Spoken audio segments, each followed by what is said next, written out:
আমাকে ডিবি হারুন আমাকে তার অফিসে নিয়ে ডাকায় নিয়ে বলল 2 কোটি টাকা তুমি আমাকে দাও, আর না হলে তুমি আসামি হও। গতকালকেও আমাকে প্রাণনাশের হুমকি দিয়েছে তারা, আমি যেন এই সাংবাদিক সম্মেলন না করতে পারি। ডিবির হারুন সাহেব আমাকে একটা মামলার আসামি বানিয়ে দিলেন, যেখানে কোর্টের থেকে আমাকে অব্যাহতি দেওয়া হলো এবং পল্টন থানার পুলিশ আমাকে অব্যাহতি দিল। তো যদি ওইখানে যদি শুরু তাহলে আর পোস্টমর্টমে কিছু না পাওয়া যায়, তো অব্যাহতি তো পুলিশ এমনি দেয় না, ফাইনাল রিপোর্ট দিয়েছে। তো ওইখানে তারা নারাজি দিয়ে আমাকে ডিবি হারুন আমাকে তার অফিসে নিয়ে ডাকায় নিয়ে বলল 2 কোটি টাকা তুমি আমাকে দাও, আর না হলে তুমি আসামি হও। তা আমি অলরেডি আসামি হয়ে আমি আমার পুরো ফ্যামিলি নিয়ে আমি জেল খেটে আসছি।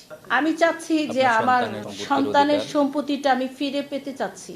আজকে যে আমি রাস্তায় রাস্তায় ঘুরে বেড়াইতেছি এবং আমি গতকালকেও আপনাদেরকে একটু মেসেজটা দেখাই যে গতকালকেও আমাকে প্রাণনাশের হুমকি দিয়েছে তারা, আমি যেন এই সাংবাদিক সম্মেলন না করতে পারি। তারা প্রতি মিনিটে প্রতিক্ষণে আমার এই বাচ্চাদেরকে আমি পড়ালেখা করাইতে পারতেছি না। গত 4টা বছর ধরে আমাদের লাইফটাকে শেষ হয়ে গেছে। বসুন্ধরা টিস্যুতে ছাড়ের ছড়াছড়ি। বসুন্ধরা টিস্যু নিয়ে এলো নিশ্চিত ছাড়।